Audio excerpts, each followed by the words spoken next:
Welcome to the SPEAKPact podcast, where high-performing speakers and the producers who hire them merge to give you the insider secrets to the lucrative speaking industry. Antoniette Rose, your podcast host and celebrated speaker agent, unveils insider success strategies. Discover a nexus of thought leaders and bookers, maximizing your potential in each and every episode. Your ticket to ultimate speaking success begins right here.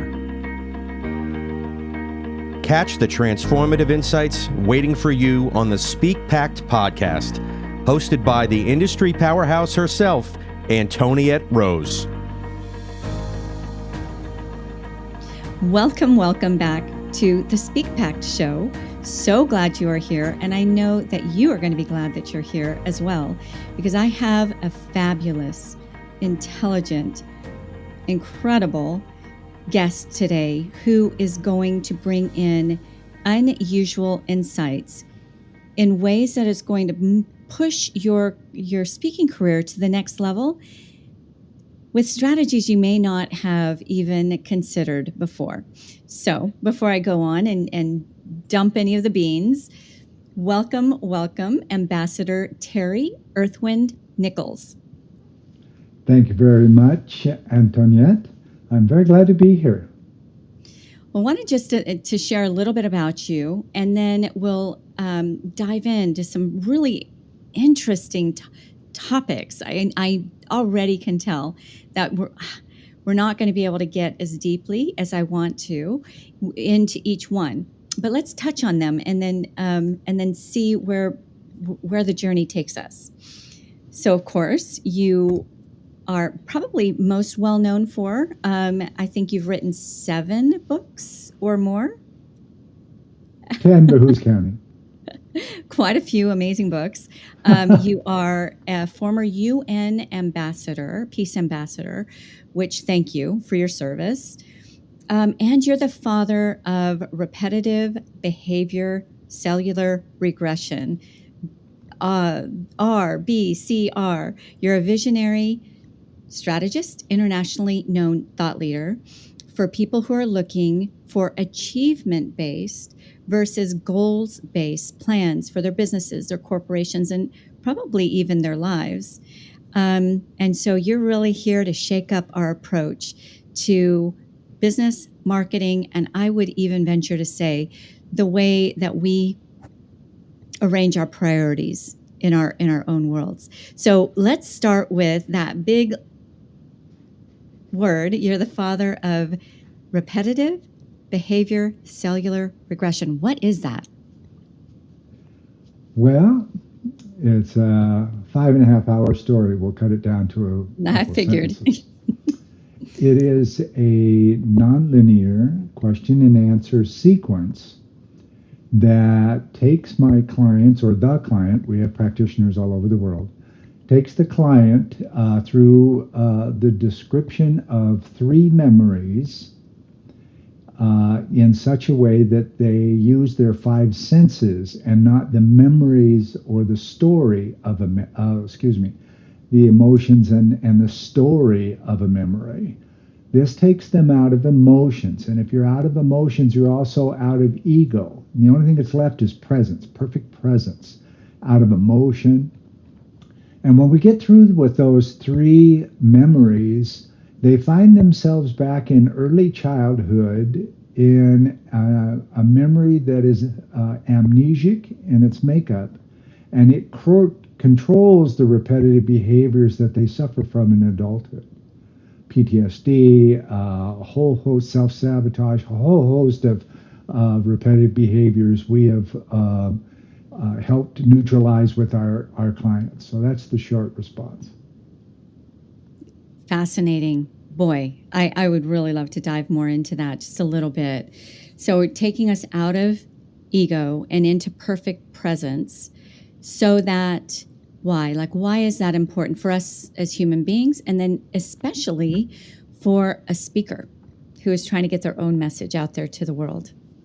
Well, I say often, almost every speech that presentation I get, Presence is the point where manifestation becomes action. In other words, you take away the anxiety of the past and the fear of the future, and you're only left with the present. The present has no emotions.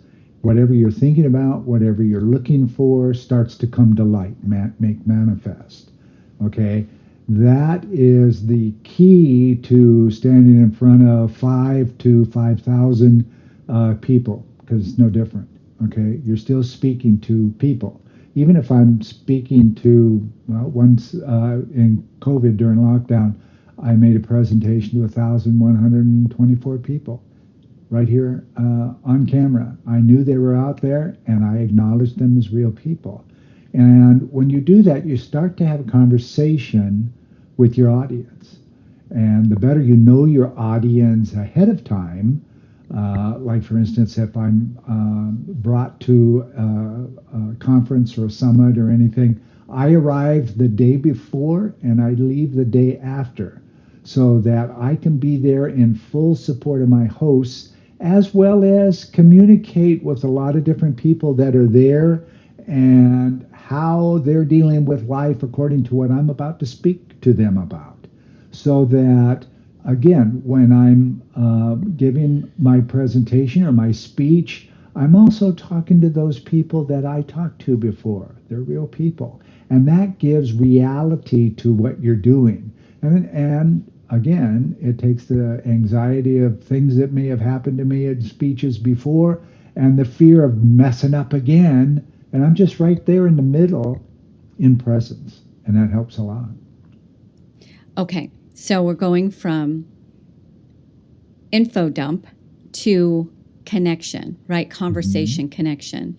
Because you and I could go out to lunch and you can just dump your brilliance on me, and I will never maybe feel that you heard me, understood me, really cared about me. You were just dumping all of this curated knowledge on me, versus the experiences that I've had with you, where you are genuinely interested in me, and the information that you share is more of a conversation and a connection and relevant to me because you've gotten to know me a little bit.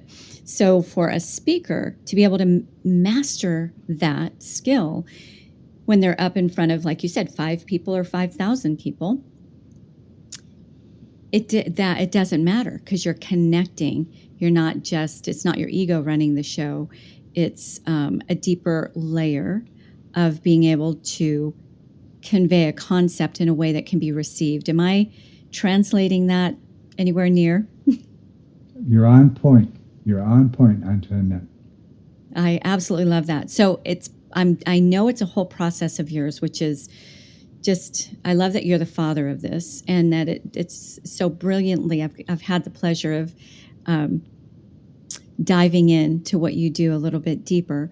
But is this a skill any speaker can learn, the RBCR, right? To be able to connect with an audience, maybe even read an audience, versus being so self-focused and nervous about whether they're going to get every word out just right. Does it come naturally, or is it a learned skill, or maybe a combination of both?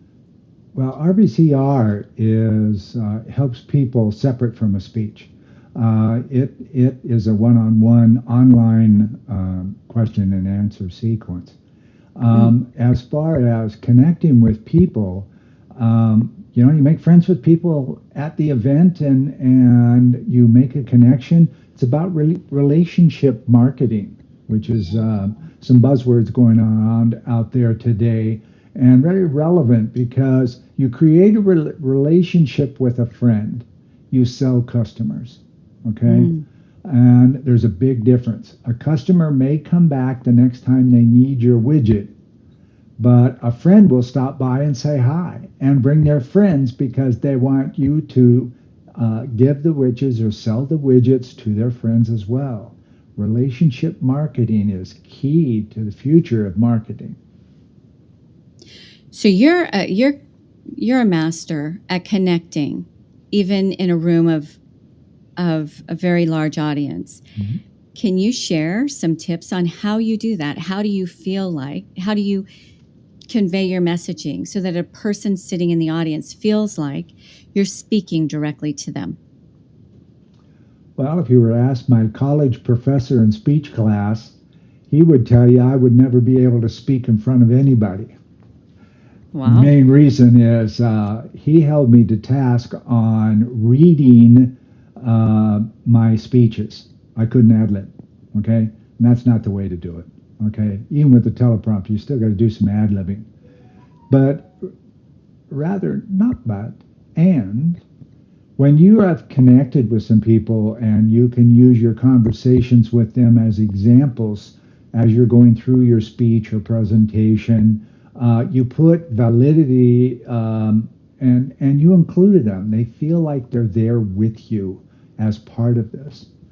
And as important, it doesn't matter if I'm talking to 5,000 people in the room or, as I mentioned earlier, doing a presentation to 5 chief executives in a boardroom. It makes no difference.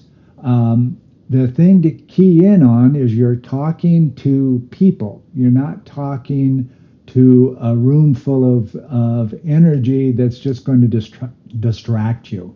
And it's very important to look at people and not as a group of people, but zero in on the faces of people in the audience, not the same faces. And get a little reaction on how they're doing with what you're saying, okay? And that would be little things like, and I teach it in my book, Profiling for Profit, What Crossed Arms Don't Tell You, is little things that they do with their head, for instance. It indicates whether they understand what you're talking about at that moment or not. And as a temperature check, I like to use the simple phrase or question, does that make sense? When you ask people, does that make sense? They will respond to you out loud. They won't just shake their head, okay? 97% of them will say, yes, that does make sense. I'm still not going to buy from you, but it does make sense. But more importantly, okay, that 97% is now patterning themselves to say yes to you out loud. Okay, we're taught from very early on in life, never buy on the first ask. Okay, you just don't do that. Okay, and after a while, we don't give ourselves permission to acknowledge the people, the person or persons that we're talking to. So many times during a presentation or a speech, I'll ask the crowd, or the audience, does that make sense? And people shake their heads and stuff. I said, I can't hear you. Does that make sense? Yeah. And they also hear the crowd's energy in a positive response. So it takes the anxiety they may be feeling sitting in the audience, ready to buy from me, whatever, if it's RBCR or one of my books. It's more important that they use and be present with their 5 senses as I'm giving my presentation, because somewhere in my presentation or speech, I have them acknowledge all 5 of their senses, okay? The senses, when you stop and think about what you're seeing or what you're tasting or what you're hearing or what you're touching, you disconnect from the anxiety of the moment. Okay. By the end of my presentations, I see very few people looking down at their iPhones. Very few. They're looking at me because I've made a personal connection to them.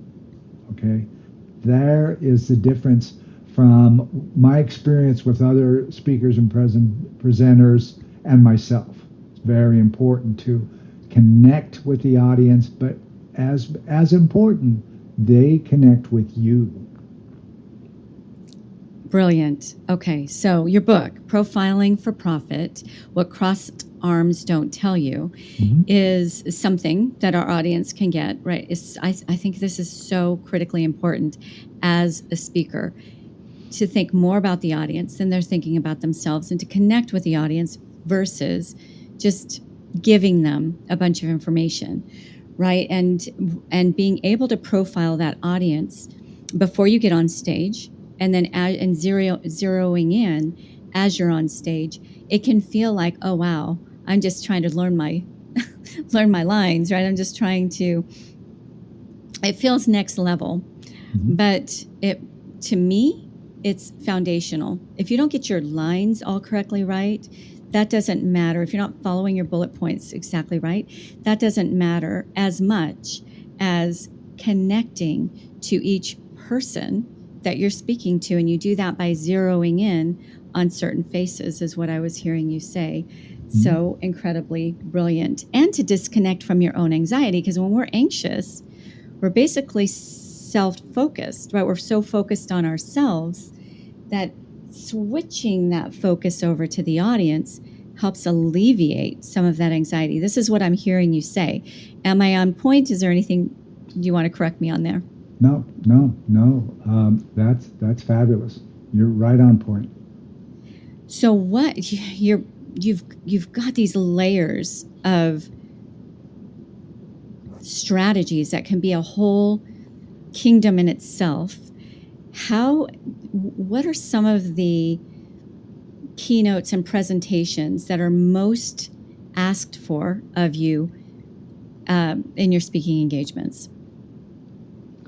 Well, there's two that correlate with my best-selling books, and that is Consortium Business Model for the 21st Century and The Profiling for Profit, What Crossed Arms Don't Tell You. They've both been published in and sold in 5 countries other than U.S. and Canada. Okay, so one speech is about the RBCR. People want to know about, and as a matter of fact, recently I spoke to a summit in Barcelona, Spain, about repetitive behavior and its use in science today. Okay, it's a relative subject. That is, I'm going to speak on that 4 more times this year. Okay, so it's a desired presentation. The other two really is Consortium, the business model. What I've taken is a normal way of thinking about business, timelines, goals, all those kinds of things. They create the opportunity to miss them. We miss a lot more timelines and goals than we ever make. So what if we take that anxiety out of the equation and remove the timelines and goals, set a vision in the future for everyone in the company to achieve, not get to, not you get to achieve it, and you set a roadway with some stops along the way that can actually achieve that vision. So in other words, the vision isn't something in a mission and vision statement in your business plan. It exists. It's there on the horizon where you're headed. And when you get there, everybody achieves and they celebrate. Well, ladies and gentlemen, take 2 seconds to think about when the last time you achieved something. How did you feel? How would you like to reproduce that in a room full of people who are doing the same thing? All of you feed off of each other's energy. But the most important thing is once you get to your vision, now what? You get to do it again. And the ability to create that new vision is really quite fast because everybody knows what's going on, and their buy-in is 100%. You know, right down. I like to use banks, right down to the bank teller taking money in the window. Okay, everybody believes in it, and so does the front office. The very top of the company believes in the vision, and they back each other. It's very exciting. Now, the other thing that I speak on often is the profiling for profit. It teaches people in real time how to read the person or persons in the room. Are they understanding you? Do they trust you? Do you have the right kind of confidence because you're reading trust in the room? How to do that and how to change your presentation to get them back on track, or use the famous question and when to use the famous question. Does that make sense? So, does that make sense, Antoniette? There is so much there. Yes, love it. And to me, it sounds like it's the difference between giving a great presentation and making a rock solid connection, right? Because any particular talk really should just be the first step in a whole journey with you versus the end all be all. And so you could, the end all be all, just kind of the one-off talk would be doing a great presentation. People clap. Oh, wasn't Ambassador Terry great? Really liked him. Versus real transformation happening because you, Ambassador, had connected with me. I felt real transformation happening through the way that you connected with me, the way you delivered your information, and it lasts with me to the point where I want to seek you out afterwards. That should be every speaker's goal, not to just have a one-off, but to begin a whole journey. And that can only happen through connecting. So I see that with the profiling aspect, that that incredible system that you've come up with. How did you go from a professor telling you that you're to don't even think about speaking, basically, to developing this system and becoming a master at it, and now obviously a sought-after speaker? Well, it's been about 45 years, so I've had a lot of experience at it. I'm in my early 70s right now. The key is I've always enjoyed watching people. I'm a people watcher. My first 20 years as an adult was in the United States Navy, traveling 2/3 of the world. And whenever we were going to ports, I'd go and sit down at a sidewalk cafe and get my cappuccino and watch people. It was so interesting how people interact with each other in both a positive and exciting way and a not so exciting way. And what changed with the way they moved and those types of things when they mood shift, okay? And I took that to heart. And when I retired from the Navy at the ripe old age of 38 years old, I love saying that, I went out into the sales world and I used those skills to sell people. The crossed arms example that I use in the book is very, very good, and I love it. I was selling custom clothes. I'm a clothes horse. I was selling custom clothes to a gentleman, and he's standing in front of me like this, right? To the average person, that means I'm not buying what you say, and I'm not buying what you're selling, okay? Only I knew that he was ready to buy. And you're probably asking yourself, what? His head was to the left, okay? This is a learned response. Your parents get mad at you or your teacher gets mad at you, they do this, okay? Cross your arms, yeah. So that's a learned response. It is not necessarily a no. However, we get patterned that way, that's the way it is. But his head was down and to the left. Now, what does that mean? That means if you ever pick up a baby, where does it go? Right here over your heart. And what do you do with your head? You bring it down and to the left. Okay? That's love, trust, nurture. I understand what you're saying, and I'm ready to buy.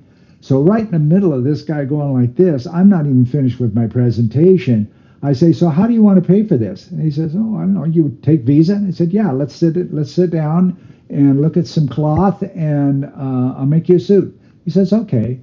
A couple of minutes later, he sits back and he says, wait a minute. And I says, is there a question? And he says, yeah. I sell millions of dollars worth of our products all over the United States every month. I'm standing in front of you saying no buy and no way, and you closed me. How did you do that? And so I told him, and he thought about it for a second. He goes, well, I'll be. Okay, so where were we? And he was in, okay? And I did it in such a way he had trust for me, okay? He was down like this. There was trust there. And the book teaches you a lot of how to do that, how to enter a room so that you're not scared when you enter the room, okay? Little things like always go to the restroom before you walk into an event. Is there any food in your mouth? All those little things count. You know, if you spend an hour and a half in an event, Then you have to go to the restroom. You go in the restroom and you notice you've had food in your teeth the entire time. You're devastated. Okay. However, you take care of all those things at the beginning. You look in the mirror and you go, I'm ready. And you smile. Now your whole outlook on life, your persona, everything has shifted from, I don't know if I want to do this, to, you know what, I think I'm going to be okay. So that when you step in the door, you have energetically announced that you're here and you're okay. And people in the room feel that, even if they don't consciously acknowledge it. Those are all the different things that I go over in that book. And so doing a presentation on profiling for profit is a riot. I have the people just having some fun stuff. So we can read the book. Is there a way, which is incredible, I can't wait to dig in. Is there a way to practice it with you or go a next level with you? Because some of us have been told the very same thing, maybe from a professor or from ourselves. That, oh gosh, don't even try to get on a stage. Doesn't matter what strategies and impact that you have that are important for the world to hear. You're just not good on the stage, right? Or you're not going to ever really be a great speaker. But it seems to me that if I can just shift my focus from my pride and my ego and more onto really understanding the audience through these tactics, these strategies that you've created through RBCR and others. If I can do that, know I can walk into a room with full confidence, know I can get onto a stage without feeling high anxiety, so that I can really get those strategies out to the people who are laying awake at night praying for them, right? They're at the place because they need the information that I have, and I'm the one holding it back. What a crying shame, because of my own hiccups, right? Mm-hmm. But these strategies that we can be found through your book are really game changer. And life-changing, not just for you, but for all of those people who would otherwise not be able to either get your message in the fullness because you haven't connected with them on that deeper level, or maybe not at all because you're just not going to step onto that stage. Some of us can read the book and we're good to go. Some of us are like, I need to link arms with you. Do you have something like that out there, or more videos? What do you have on that level?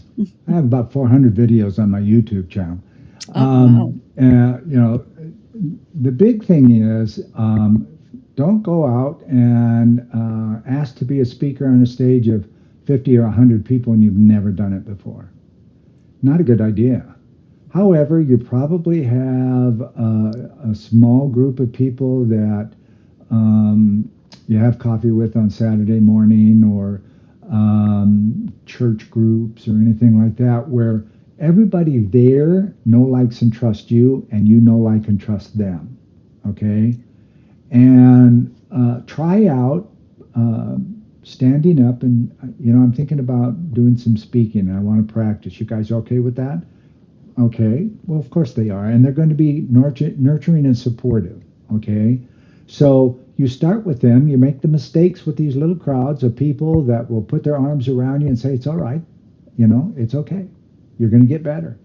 If you were to go to my YouTube channel and look at some of the first videos that I made, they're terrible. But I still have them out there because I want people to see it's okay to make mistakes, all right? You're going to make them. So, just know that that's going to happen. I've made a lot of lives, and I've made mistakes and flubbed up many times, even recently, because I'm not afraid to. And I just keep going. If there's something that happened quite a bit, I'll probably bring something funny to it, or I'll just let it go completely and keep going, so that people didn't quite notice it, they won't refer to it.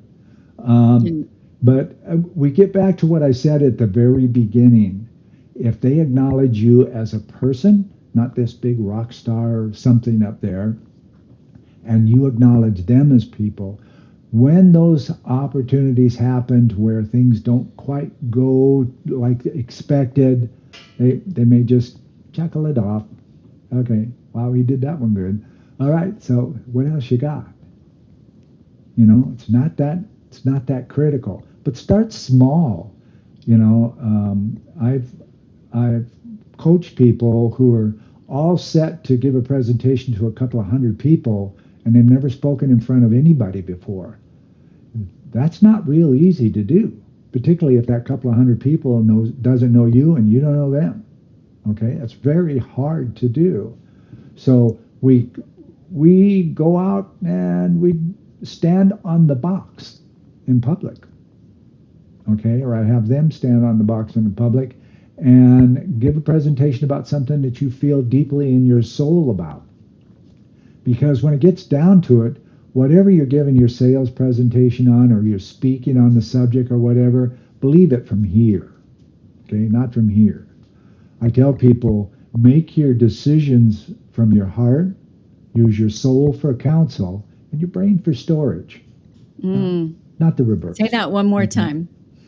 Heart, use soul, your brain. heart for when you're making a decision. Make your decisions with your heart.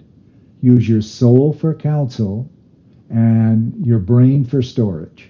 Okay, and you do all right. And you're going to make some mistakes, but you're going to do all right, and you're going to get better every single time you do it.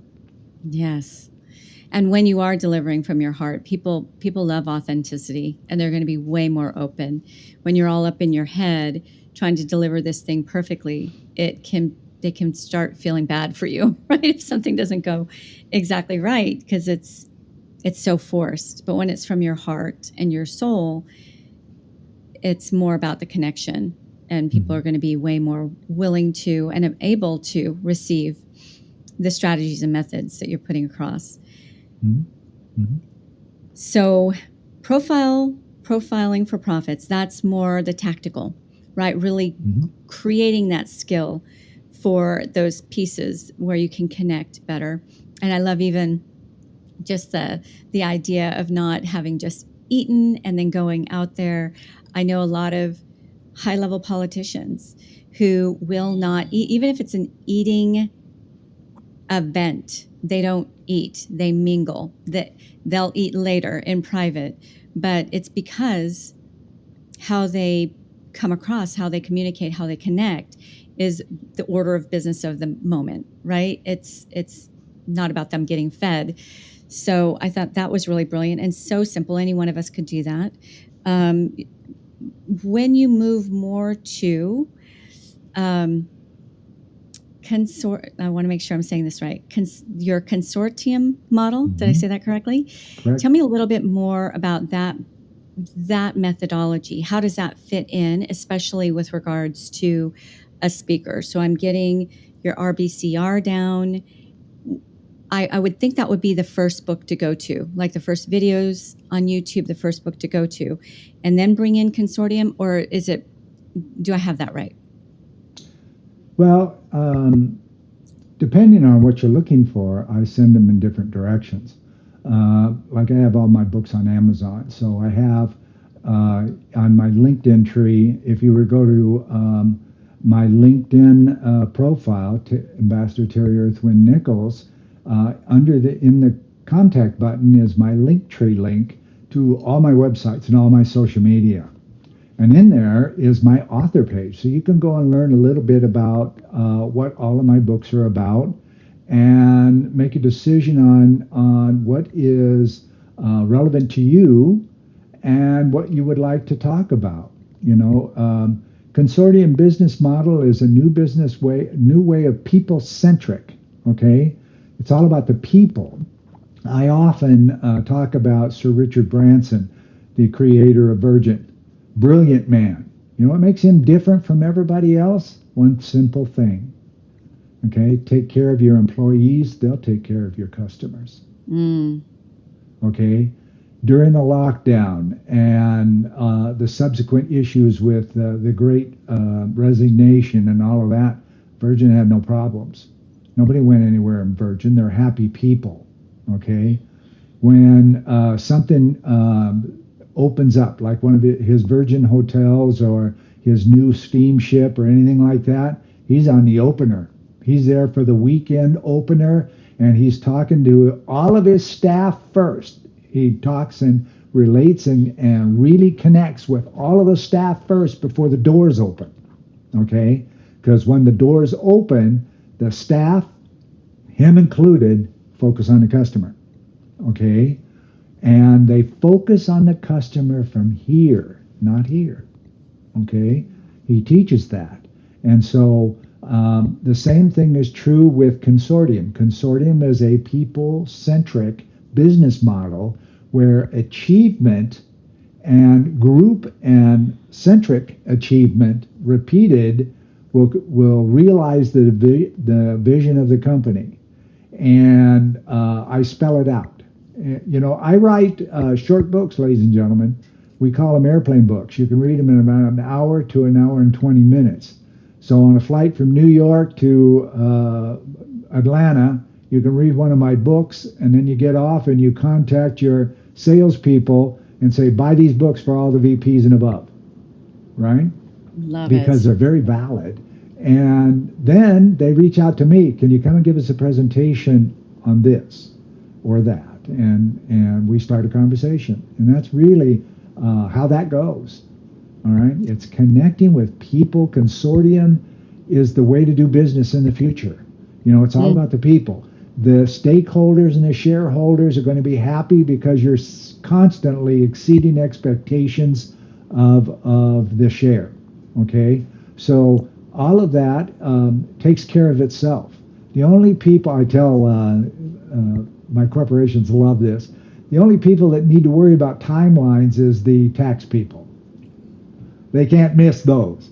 But other than that, everything's fine. And even the accounting and the tax people finish well ahead of timelines because they're having a good time.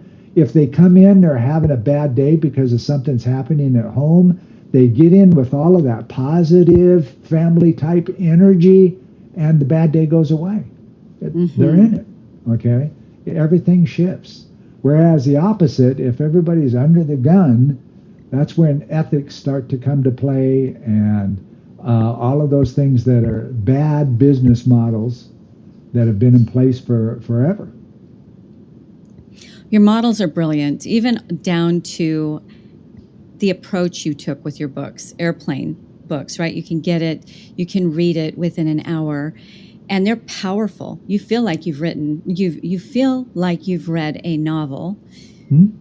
With all of the transformative insights that you received through there. And I think it was Mark Twain, I hope I'm quoting this right, who said, if I had more time, I would have written a shorter letter.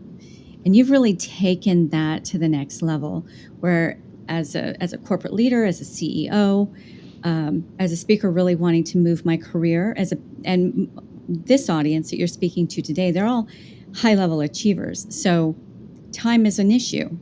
Right? They want to get what they need and start implementing those and move on. They don't always have time for a full novel or even, a year-long coaching program, whatever it might be. They really just want the thing so that they can move their impact, their revenue, the number of speaking engagements, whatever it might be, to that next level, their connection with the audiences. So just that is a beautiful model to model, right? In that when you're communicating with your audience, whether it's through writing a book or getting across a concept from a stage, make it where there's a lot of power and clarity in the shortest amount of space possible. I think that packs a really powerful punch. I'm not exactly sure how you came up with that, but I love it. Well, if you were to look at the banner behind my profile photo on LinkedIn, you'll see that in 2022, I was one of the top 20 marketing influencers to follow in 2022. I'm a marketer. I come up with stuff all the time. And last year, I was number 97 of the top 200 voices in leadership. Not to mention, I am one of the top thought leaders in business strategy in the world.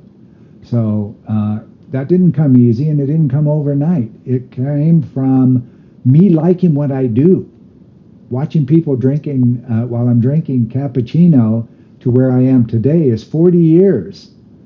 but it's been a great journey. And it also comes from you implementing your own models and strategies, and they worked, right? Mm-hmm. So I don't necessarily want to go to a doctor who's obese and looks like he's not going to see tomorrow, right? I want to go to a doctor who looks like the picture of health. And when I take advice from him, I can model that. I can feel confident in the information that he's giving me because he lives it himself, and that's mm-hmm. who you are.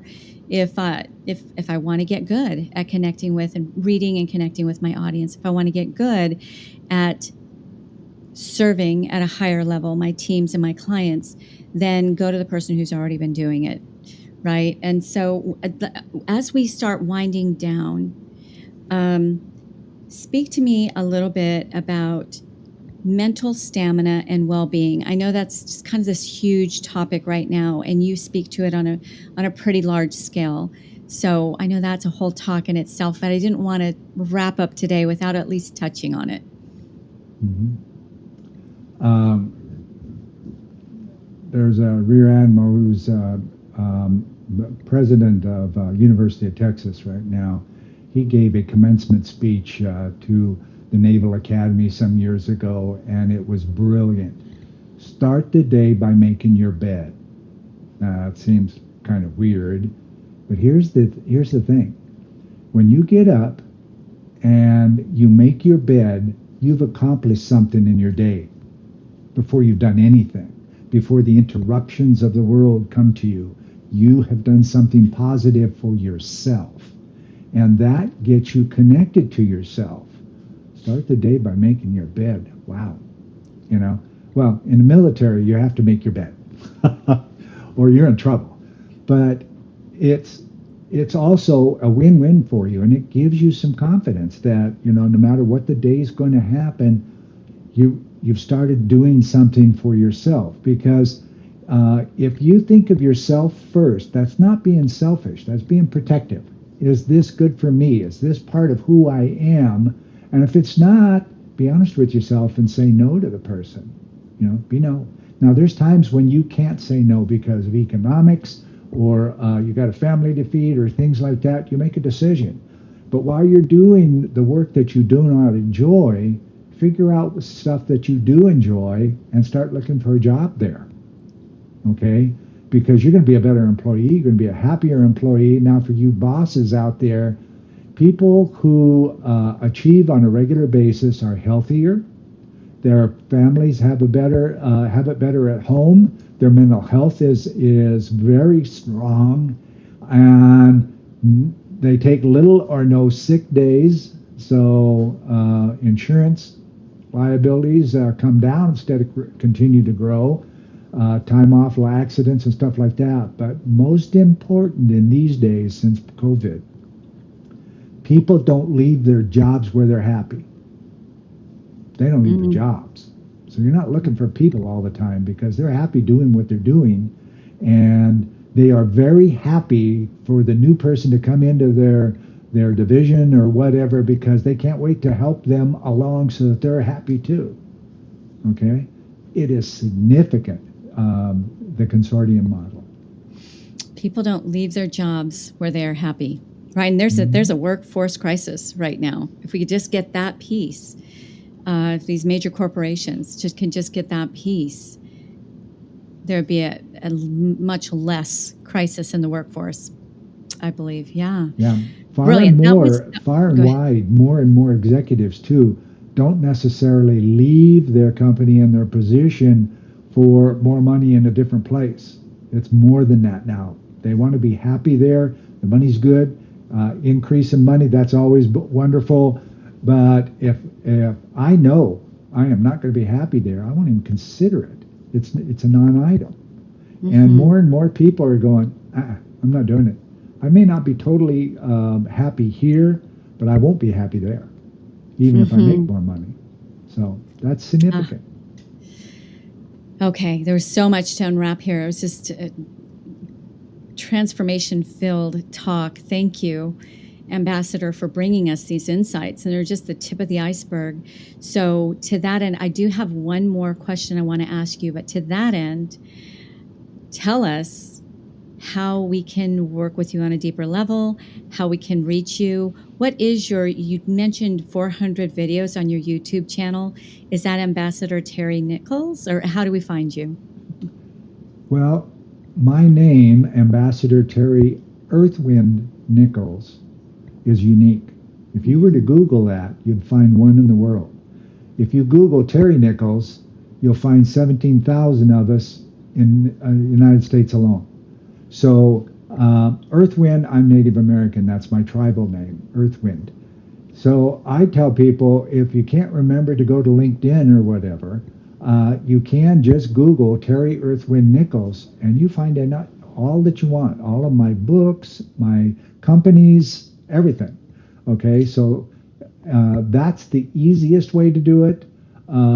If you want to talk to me, Thinkers 360 has my speaker profile, and LinkedIn has my profile information as well. Click on the contact information, and you'll get my Linktree link. That's where I send people, and it shows a list and hot links to my speaker page or my author page at Amazon and all of that. And if you want, you're right there in my profile. Reach out to me, and we can start a dialogue. Okay, so I'll make sure to add your Linktree links, or the link to your Linktree links in the show notes, because I know that there's going to be plenty of people that are going to want. This was just such a taste. They're going to want that next level from you. And then Googling Ambassador Terry Earthwind Nichols, they're going to find you everywhere, right? I think that's I've Googled you, and you are basically fill up the first 3 pages, so if not more. So that's you're definitely not hard to find, and you're very responsive. So thank you for the work that you've put out to the world, and definitely keep it up. In your 70 years young, whatever, I think you said you're in your 70s, and yet you just are the picture of what we should all aspire to, in that only means you just have even more curated knowledge, right, to bring out to the world and to really continue to make that impact and revenue as a person who has earned their dues and bring so much to the table for all, right? And thank you for just so actively, day by day. I know even just getting an appointment with you is very difficult, because you are so out there and so active and traveling and doing all the things, and really imparting, not keeping to your chest, not hoarding all of that beautiful curated knowledge that you've developed over these decades of your career. So thank you for imparting that to everyone. So I'm going to leave everyone with one last answer from you, one last tidbit from you. And that is, for those who are maybe emerging speakers, you're seasoned in your world of thought leadership. But for those who are maybe just emerging, they're maybe not household names quite yet, what is your challenge for them? This show is SpeakPact, and we love to leave everyone with a pact between you and the audience on taking their voices to the next level. Speak regularly. If you're introverted, figure out something that you absolutely love and talk about it with somebody or a group of people. Start with something that comes from your heart and will give you the confidence that is good to have, or you really need, before you start the trail. Now, when I started my company, Evolutionary Healer LLC, back in 2012, my wife and business partner, we were a mom and pop team. Now we're global, okay? And it didn't come overnight. It's a lot of hard work. The key to it has been, okay, let's go again. You know, in life, you either learn or you learn, okay? So I recommend, and it's because I'm a mentor, I've had mentors and coaches, okay? And I have both right now for different reasons. A mentor helps me on my life's journey, not so much like a life coach, but in a different regard. And a coach changes all the time. If I have a very complicated speech or something like that, I will hire a speech coach to help me get through that, to put it together, to deliver it like I want it to be delivered. Because it's always nice to have a teacher handy. People who can do, people who can't teach, but they're just as smart. Okay, they have the knowledge and the experience. If any of you are starting out on a business, you get a coach first who can help you set up and do all of this beginning things, so you don't make as many errors, but you're still going to make them. And you have somebody that can give you the ABCs about everything that you're thinking about doing or getting ready to do. So I recommend that. Those are the biggies. Okay, so do it often. Mm-hmm. Study your craft, hone your craft, and bring in reinforcements. Because the new level, new you, right? You're always going to need those reinforcements at whatever level you're at. I think the top thought leaders, the top influencers, know the importance of having mentors along the way, that they never arrive. Once you've arrived, then ego and, I think you kind of stop being effective. It's that person who's always curious, who's always honing, and who's always recognizes that there's somebody else that can contribute to them to bring them to that next level, to the higher level. So brilliant. And do it often, do it consistently. Yes. No one-offs. Yeah. Okay. Thank you, Ambassador Terry. This has been transformative, and I just so appreciate your time. Thank you for coming. Thank you, Antoniette. This has been a lot of fun. All right. Well, we'll talk again soon. Ciao, ciao for now. Okay. Bye-bye. Thank you for listening to the SpeakPact podcast. To become a recommended speaker of Antoniette's WPC speaker agency, or you are a host or planner looking for a dynamic expert in optimized performance, Antoniette would like to personally meet with you. Secure a time with her at speakerbooker.com. Again, that is speakerbooker.com. It all begins with a vision, a voice, and a pact to impact. Join the SpeakPact movement by joining our new private Facebook group at the link in our show notes. Find us on nearly every social media platform at One Antoniette. That's number 1, ANTONIETTE, or simply #SpeakPact.